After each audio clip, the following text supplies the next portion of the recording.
मेरा सभी सज्जनों को मेरा प्रणाम। ओम अस्मद् गुरुभ्यो नमः।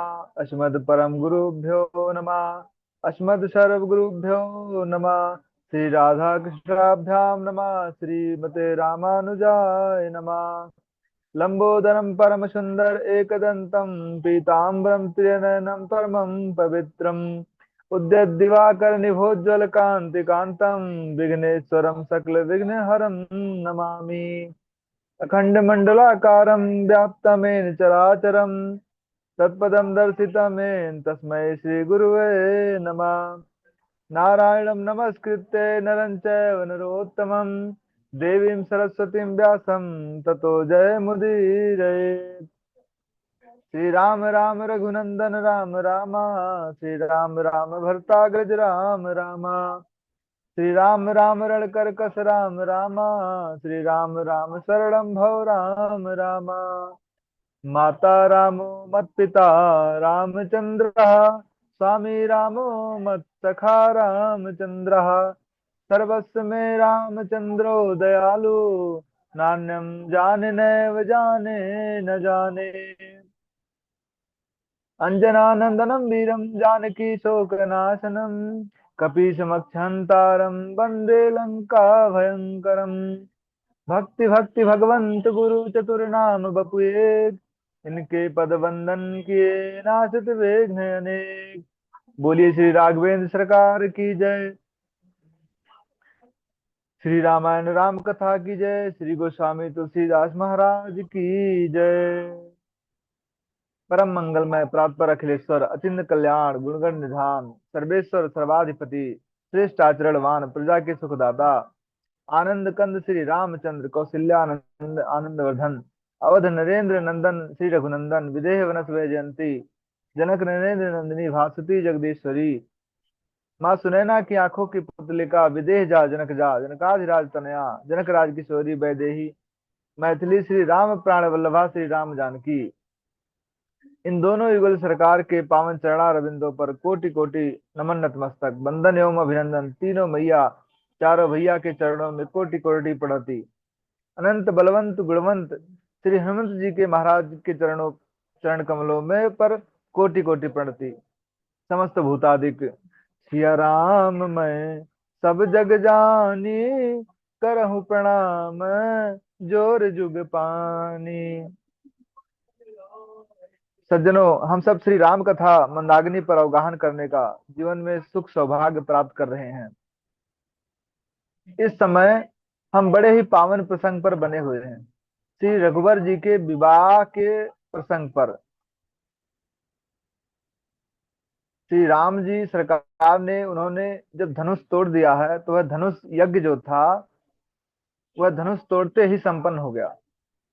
लेकिन जब महाराज विश्वामित्र जी ने कहा कि आप अपने कुल रीति के अनुसार गुरु जी का जैसा आदेश हो ब्राह्मणों का जैसा आदेश हो वैसा ही करें और अयोध्या में दूत भेज करके महाराज दशरथ को बुलावा भेजो और धूमधाम से के साथ लोक रीति वेद रीति के साथ सुंदर विवाह करो अपने पुत्री का। अब इस कदर बढ़िया से विवाह करो। इधर महाराज दशरथ जी के यहाँ पाती पहुंच चुकी है और जैसे ही महाराज दशरथ ने ये सुना कि मेरे राम का कोई संदेश आया है उनकी प्रसन्नता का तो ठिकाना नहीं रहा। हमारे राम के धनुष हमारे राम ने जो धनुष तोड़ दिया है और उनकी शादी के लिए ये दूत आए हैं। खुशी के मारे उन दूतों को उपहार देने लगे तो उन्होंने यह कहकर मना कर दिया कि महाराज हम कन्या वाले हैं, हम कन्या पक्ष वाले हैं। महाराज हमको उपहार लेना तो दूर की बात ये सुनने पर भी पाप है। ऐसी नीति युक्त उन दोनों दूतों को वाणी से सुन करके सभी गुरुजन प्रसन्न हुए। महाराज दशरथ बड़े प्रसन्न हुए, बार बार पूछ रहे हैं कि श्री रामचंद्र जी के विषय में कुछ बताएं। भैया कहूँ कुशल दो बारे तुमनी के निज नयन निहारे। इसके बाद भरत शत्रुघ्न दोनों भैया प्रेम से आए हैं और पिताजी से सब सुने। शुभ समाचार जब ये शुभ समाचार सुने तो वह भी बड़े प्रसन्न हुए। गुरु वशिष्ठ के पास महाराज दशरथ पहुंचे हैं और वह दूत भी साथ लेकर के गए हैं जो आए थे। उनसे सारी बात जो है बतलाई है। तब गुरुदेव बड़े प्रसन्न हुए और उन्होंने कहा कि महाराज दशरथ, आप पर भगवान की विशेष अनुग्रह है। ये तो बहुत अच्छी बात है। क्यों? आपका स्वभाव ही ऐसा है, आपका भजन ही ऐसा है, तो ऐसे शुभ संयोग का आगमन तो स्वाभाविक है। जैसे सभी नदियां समुद्र को जाती हैं, यद्यपि समुद्र को कोई चाह नहीं है, फिर भी वह समुद्र को ही जाती हैं। इसी भांति जो धर्मशील होते हैं, जो धर्मात्मा होते हैं, सब सुख संपत्ति बिना बुलाए ही उनके पास स्वतः ही आ जाती हैं। और फिर महाराज, तुम गुरु ब्राह्मण गाय और देवताओं की विशेष सेवक हो। और कौशल्या भी, वह भी देवी स्वरूपा हैं, वह भी बड़ी पवित्र हैं। तुम्हारे जैसे पुण्यात्मा ना तो इस जगत में हुए हैं और ना कभी आगे होंगे। अरे, आप सब पुण्यात्मा कौन होगा जिनके श्री राम जैसे परब्रह्म ही पुत्र हों, जिनके श्री राम जैसे परब्रह्म ही पुत्र हों। हे महाराज, आप सुंदर बारात ले चलने की तैयारी करिए कीजिए, क्योंकि इसमें समस्त जगत का कल्याण होगा। 14 भुवन में उत्साह छा गया कि जनक की बेटी और श्री रघुवर जी का विवाह होगा। यह शुभ कथा सुन करके लोगों के अंदर बड़ा उत्साह, और वह सब तैयारी करने लगे। रास्ता, गली, घर, इन सब को सजाने लगे, साफ सुथरा करने लगे। यद्यपि जो अयोध्या है, अयोध्यापुरी वह नित्य ही सुहावनी है, वह बड़ी सुंदर है। फिर भी जो प्रीत की रीत दी है बड़ी सुंदर होती है, इसलिए सब जो है और अच्छे से उसको सजाने में लगे हुए हैं। जो मार्ग हैं उसको तरह तरह से सजा रहे हैं, उसके उसको सुंदर बना रहे हैं। अयोध्या की जो सुहागिन स्त्रियां हैं वह 16 श्रृंगार करके सुंदर मनोहर वाणी से गीत गा रही हैं। और इतना सुंदर मंडप छाया है कि कहना ही क्या। महाराज दशरथ ने भरत जी को बुला करके बढ़िया बढ़िया घोड़े, बढ़िया बढ़िया 2 घोड़े मंगवाए हैं, उनको सजवा दिए हैं। हाथी, रथ, ये सब सजवाने के लिए उन सबको घोड़े पर भरत जी के सामने, उन सबके जो घोड़े भरत जी के समान ही आयु वाले 6 छबीले महाराज जो राजकुमार बैठे, बड़े सुंदर सुंदर फिर सैनिक बैठे। और जो लंबे ऊंचे कद के वाले सैनिक थे, तो ये सब पैदल चलने लगे। और बहुत सी अयोध्यावासी हाथी पर बैठ करके जा रहे हैं। और 2 बड़े सुंदर रथ सजे हैं, जिसमें एक पर तो महाराज वशिष्ठ जी हैं, जो सबसे आगे चलने वाला रथ था। उसमें तो वशिष्ठ जी हैं। पहले तो दशरथ जी ने वशिष्ठ जी को उस रथ पर बिठाया, और फिर स्वयं जो दूसरा रथ था उस पर बैठे हैं और अपना दिव्य शंख बजा करके बारात चलने का उन्होंने संकेत दिया है। अब बारात चली है, उस समय अनेक प्रकार के शुभ शगुन हो रहे हैं। हाथी घोड़े सुंदर स्वर कर रहे हैं। आकाश में जितने देवता लोग हैं वह आकर के पुष्पों की वर्षा कर रहे हैं, वह आकर के पुष्पों की वर्षा कर रहे हैं। जो सुंदर नगर की स्त्रियां हैं वह मंगल गान कर रही हैं। और जितने शुभ शगुन थे, सब राम जी के विवाह की बारात जो है, जो जा रही है, उसमें सब अपने आप को प्रदर्शित कर रहे हैं। जिस समय बारात अयोध्या से चलने लगी, वहां जो है तरह तरह के बाजे बजने लगे, और जो सुंदर सरस राग थी, उन राग का लाप होने लगा। श्रेष्ठ राजकुमार डंके और मृदंग के संग आगे बढ़ रहे हैं, सुन सुन करके। और बड़े, और जो घोड़े ऐसे नाच रहे हैं कि महाराज, उनके सामने बड़े बड़े जो है नाच करने वाले जो नर्तक हैं, वह भी अपने दांतों तले उंगली दबा लेते हैं। इतना सुंदर उनका नृत्य है। और वो बारात की सेना का तो कहना ही क्या है। बाबा जी लिखते हैं, बनय न बनत बनिए बराता, होई सगुन सुंदर शुभ दाता। बारात चलते समय ऐसे सुंदर शुभ सगुन होने लगे। नीलकंठ बाई और चारा ले जा रहा है, न्योले का दर्शन हो रहा है बार बार। तीनों प्रकार की वायु चल रही हैं, शीतल मंद सुगंध समीर बह रही है। सुहागिन स्त्रियां जल से भरा हुआ कलश लेकर के दिखाई पड़ रही हैं,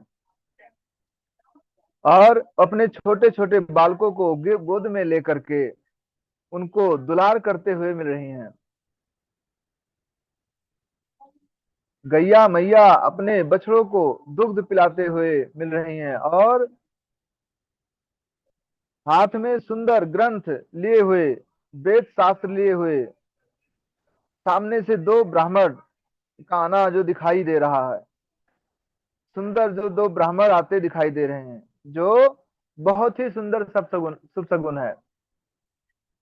इस प्रकार जितने भी मंगलमय और कल्याण में फल देने वाले सगुन थे, वह सब वहां पर बारंबार हो रहे हैं।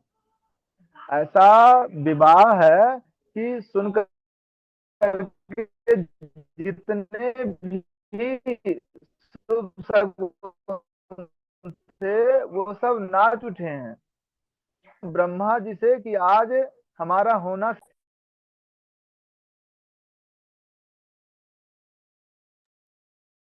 वह कह रहे हैं ब्रह्मा जी से कि मानो आज मेरा होना सफल हो गया, यानी शुभ सगुन।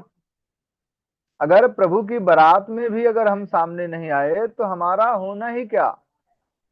और इधर महाराज जनक ने जिस तरफ से बारात आना था, अयोध्या से, महाराज दशरथ की बारात उस रास्ता, उस गली को महाराज जनक ने इतना सुंदर, इतना बढ़िया बना दिया है कि जगह जगह पर भोजन की व्यवस्था, प्रसाद की 56 प्रकार के सुंदर भोजन तैयार करके वहां पर सब पहले से ही स्वागत के लिए रखवा दिया है।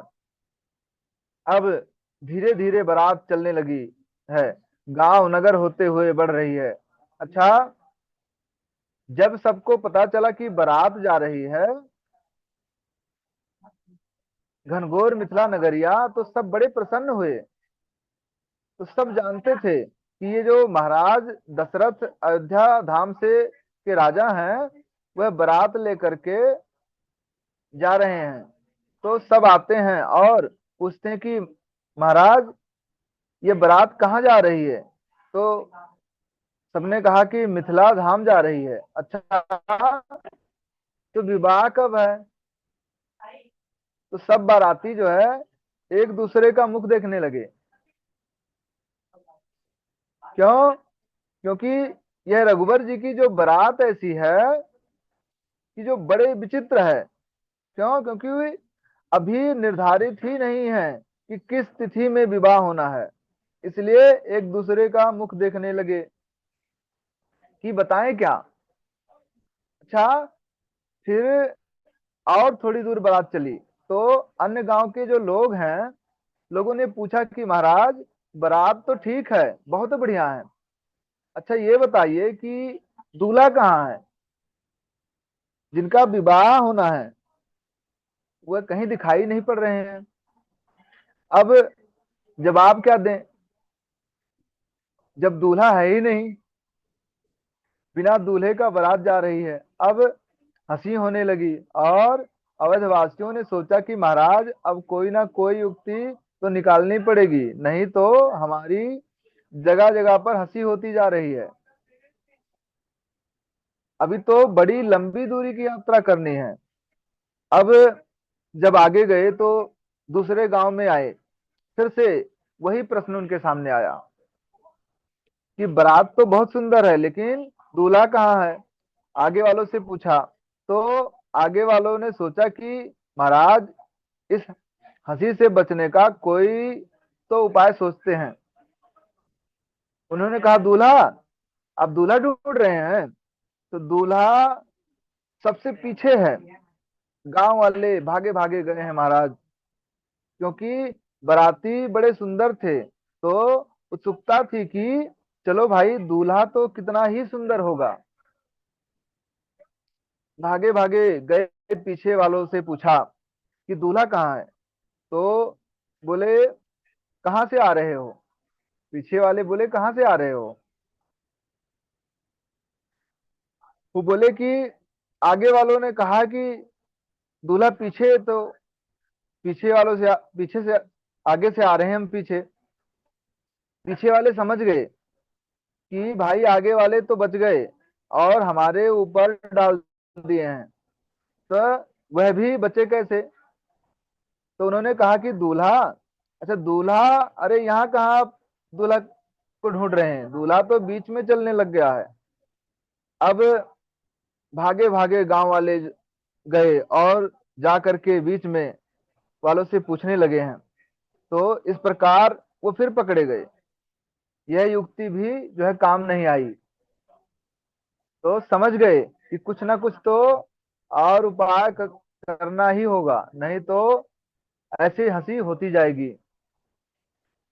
क्या किया कि क्या किया जाए, और कौन सा उपाय हो सकता है जो हमें इससे बचा सकता है। तो वहां के जो श्रेष्ठ बड़े बुजुर्ग थे, उन्होंने एक बड़ी सुंदर युक्ति निकाली और उन सब ने सबसे कहा कि देखिए, अब एक ही उपाय है। अगर हम हंसी से बचना चाहते हैं तो बोले कि क्या?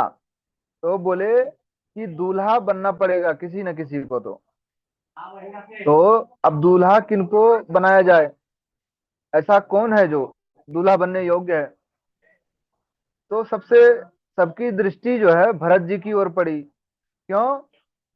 क्योंकि भरत राम ही की अनुहारी, सहसा लखीना सकहीं कर नर नारी।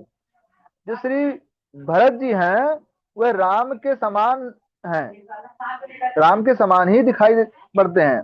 अगर कोई भरत जी को देख ले कि तो ये राम ही आ गए हैं, ऐसा लगेगा उसे। तो भरत जी की ओर इशारा करने लगे कि सारे, अरे ये है दूल्हा। वहां लोगों ने कहा कि अरे ये है दूल्हा। तो सब देख करके महाराज बड़े प्रसन्न हो गए, क्योंकि वह दूल्हा, वहां दूल्हा तो बड़ा सुंदर है, लेकिन भरत जी जब ये देखते हैं तो भरत जी समझने लगे, विचार करने लगे कि हम तो दूल्हा नहीं है और हमको झूठ मूठ में ही दूल्हा बना दिए। और बड़े बुजुर्ग महाराज, इनकी युक्ति जो है काम आ गई। क्यों? क्योंकि बड़े सोच समझ के उन्होंने ये बड़ा अच्छा फैसला लिया है। वहां पे बड़ी अच्छी युक्ति बनाई है उनका, क्योंकि उनके पास अनुभव ही इतना बड़ा होता है। जो बड़े बुजुर्ग होते हैं उनके पास अनुभव बहुत अच्छा होता है। अब ये समझ रहे हैं कि दूल्हा बनाए तो बन ही जाएंगे, और दूल्हा राजा बन ही गए। अब बड़े बड़े देवता भी, सब ब्रह्मा विष्णु महेश, सब बन करके, बनाती बन करके, रूप बदल करके इस बारात में जो है सम्मिलित हैं। सब सम्मिलित हो गए। ब्रह्मा की जी की लंबी दाढ़ी कमंडल हाथ में लेकर के पहुंच गए सब मिथिला नगरी। सब बारात पहुंच गई। और जैसे ही मिथिला वासियों ने देखा कि इन्होंने कहा कि अरे महाराज, आगे आगे सब ऋषि मुनि थे, अपने अपने कमंडल लिए, अब उनका तो एक रिश्ता बनता है मिथिला वालों से। मिथिला वाले महाराज हंसी बहुत करने लगे। देखते ही कहने लगे कि बारात आई है कि ये जो है कोई भिक्षा मांगने वाले की बारात आई है, कि ये जो है कोई भिक्षा मांगने वालों की टोली आई है। देखो, ये सब जो लोग महात्मा लोग हैं, अब बारात आ गई। जैसे ही महाराज जनक को पता चला कि बारात आ गई, तो बड़े प्रसन्न होकर के वह सबका स्वागत करते हैं। और इतना सुंदर स्वागत सत्कार हुआ है उन अवधवासियों का कि कहना ही क्या। हरसी पर मिलन हित, कहूक चले बग में, और जो आनंद समुद्र हुई मिलित बिहाई सुवेग। मानो दो आनंद के समुद्र आज मर्यादा छोड़ करके एक दूसरे से मिल रहे हैं। राजा दशरथ ने सब स्वीकार किया। महाराज जनक का जो अतिथि अतिथि था, मैया जानकी को जब ये ज्ञात हुआ कि अब अवध धाम से बारात जनकपुर आ चुकी है, तब वह जगदम्बा जो है उनकी तो महिमा ही अपरंपार है। वो आदि शक्ति भवानी है। उन्होंने सब सिद्धियों को बुला करके इन बरातियों का सत्कार करने के लिए भेज दिया। ये सिद्धियां महाराज स्वर्ग की वैभव संपदा को ला करके जनकपुर में स्थापित कर दिए हैं उन बरातियों की सुख सुविधा के लिए।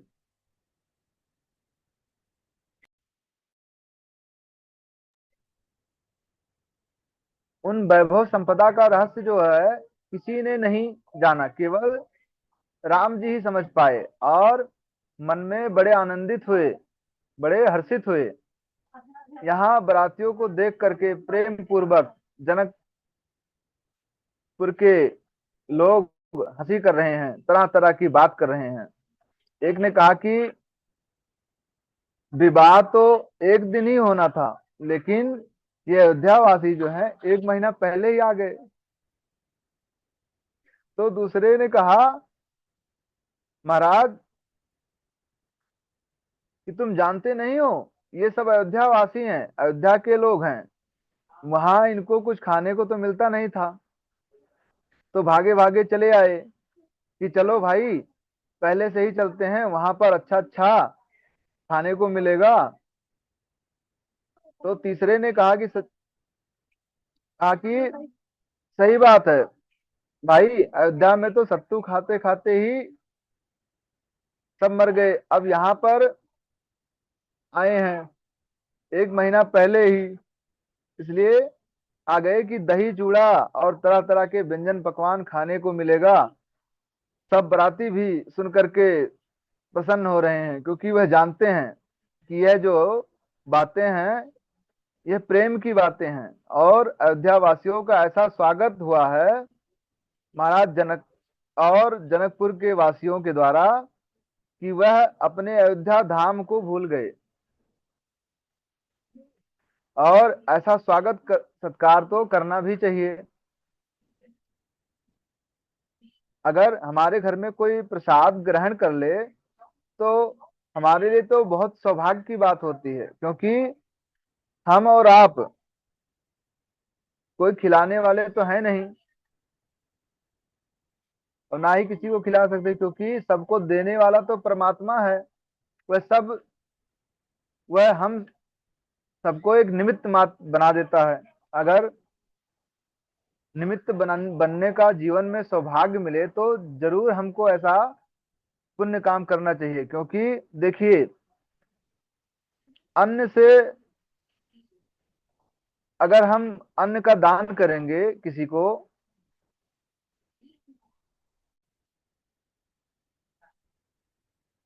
अगर हमें, जैसे किसी को अन्न है, उसको अन्न का हम दान अगर किसी करते हैं तो जो अन्न है वो भी पवित्र हो जाता है, क्योंकि अन्न में भी बहुत सारे दोष होते हैं। वो जो दोष है सीधा हमारे मन को आता है, सीधा हमारे मन में को भाता है। इसलिए कहते हैं कि साधु लोग और महात्मा लोग, जैसा खाओ अन्न वैसा होगा आपका मन। तो अन्न में बहुत दोष होते हैं। तो हम ऐसे सुंदर अतिथियों के, दीन दुखियों को, ब्राह्मणों को जब हम प्रसादी पवाते हैं, अन्न का दान करते हैं, तो हमारे घर का भी अन्न पवित्र हो जाता है। जैसे सेवा से तन पवित्र होता है, वैसे ही एक सज्जन थे। एक यहाँ पे कहानी आती है एक सज्जन की। एक सज्जन थे जो बहुत दान किया करते थे, खूब बड़े दानी थे, और इतना दान देते थे कि महाराज चारों दिशाओं में उनकी कीर्ति थी। लेकिन इतना दान करने पर भी वो बड़े शांत रहते थे, चुपचाप रहते थे, और कभी भी बड़े दान देने वालों के सामने जो है नजर नहीं मिलाते थे, नजर नीचे झुकाए रहते थे। किसी ने पूछा कि महाराज आप तो इतने बड़े दान दाता हैं कि आपको तो गर्व से के साथ सर ऊंचा करके रखना चाहिए, इतना सुंदर कार्य कर रहे हैं जो, फिर आप नजर झुकाए रहते हैं, इसका कारण क्या है? उन्होंने कहा यही भ्रम जो आप समझ रहे हैं कि मैं दान देने वाला हूं, दानी हूं, ऐसा नहीं है। अरे देनहार कोई और है, भेजत है दिन रैन, लोग भरम हम पे करें याते नीते नैन।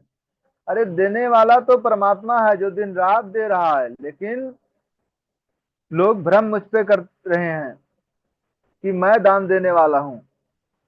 यही सोच करके मैं अपने नयन को नीचे झुकाए रखता हूं। अरे मैं तो निमित्त मात्र हूं, देने वालों तो परमात्मा है। और हम सब जितने भारतवासी हैं, हम सब का ये आर्ष परंपरा रही है।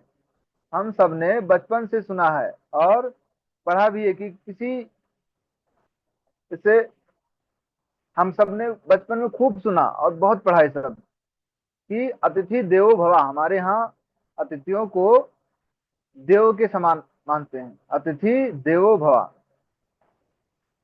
घर में आए हुए अतिथि देवता के रूप होते हैं, उनका स्वागत सत्कार करना चाहिए। उनके स्वागत और सत्कार से हमारे जीवन में कल्याण और शोभा स्वतः ही आ जाता है। अतिथि देवो भव ये तो हमारी आर्ष परंपरा रही है, लेकिन पश्चात जो सभ्यता है उसको जब से हमने अपना लिया है, तो वहां से क्या सीख मिली हमको? जैसे एक फिल्मी दुनिया का एक डायलॉग था बहुत पुराना, अभी हम कुछ समय पहले हम लोगों ने सुना, कि अतिथि तुम कब जाओगे। इसके ऊपर एक गाना भी शायद आया था, बहुत पूरा मुझे याद तो नहीं है, पर ऐसा सुना था कि अतिथि तुम कब जाओगे, कुछ ऐसा ही था। तो अतिथि देवो भव, अरे उनके आगमन के लिए तो महाराज बड़े बड़े जो संत लोग हैं वह भी निरंतर प्रतीक्षा करते रहते हैं, जिसके आने की कोई तिथि ना हो वो अतिथि हैं। लेकिन ऐसे अतिथि यहाँ पर, अतिथि देवो भव हमारी ये निष्ठा रही है। वहीं पर क्या सीखने को यहाँ से मिला कि अतिथि तुम कब जाओगे, एक फिल्मी दुनिया वालों ने हमें हमको आपको सिखाया, जो बॉलीवुड फिल्म वालों ने। तो हमको जो अपनी भारतीय संस्कृति है, सनातन संस्कृति है, इसको ही सिरोधर करना चाहिए। अपने बच्चों को हमें इसका ही उपदेश देना चाहिए, ना कि फिल्मी दुनिया का। तो यहाँ महाराज जनक सभी अयोध्या वासियों का इतना सुंदर स्वागत सत्कार किए हैं कि सारे अयोध्या वासी बड़े प्रसन्न हैं।